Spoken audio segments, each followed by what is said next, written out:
Hunter 28s are a really big boat inside. They have a walk-in stern, uh, pedestal wheel steering, and a stern hatch on the port and starboard. Water leaks in through the base of the pedestal where it's bolted to the deck, and directly below that is a bulkhead, so the water seeps into that bulkhead.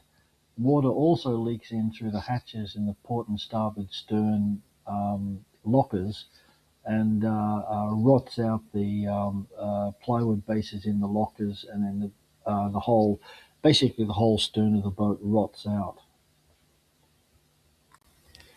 Here you can see the stern lockers gutted.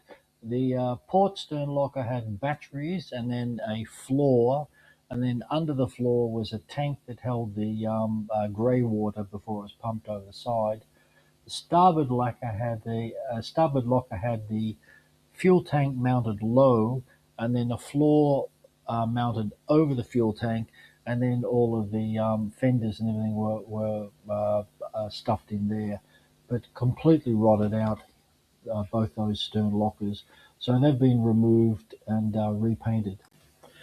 Internally, all the base of the rear bulkhead had rotted out completely, but the whole bulkhead cannot be replaced because what happens is, when the boat was being constructed, they slipped the bulkhead in and then dropped the deck on.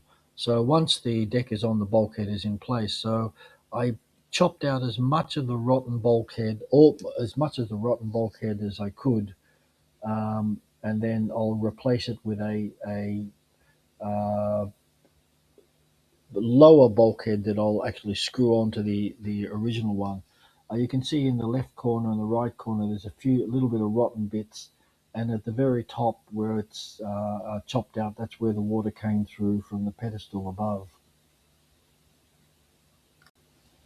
The orange panels are new lockers which will be fitted in there. You'll see in the next photo how there'll be sort of cubby holes that get you into those lockers. Not finished yet though.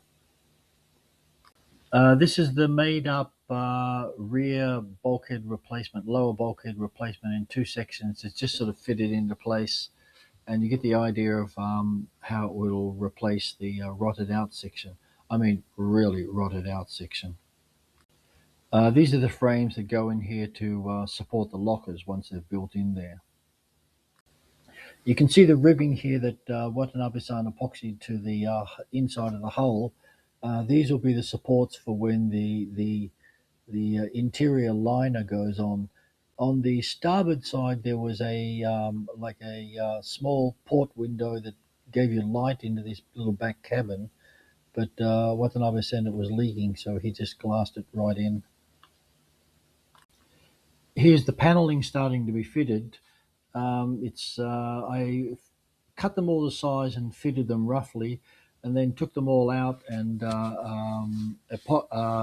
varnished them outside the boat, and then fitted them back in varnished. So the next videos will be continuing from here. Yeah, that's about it for now.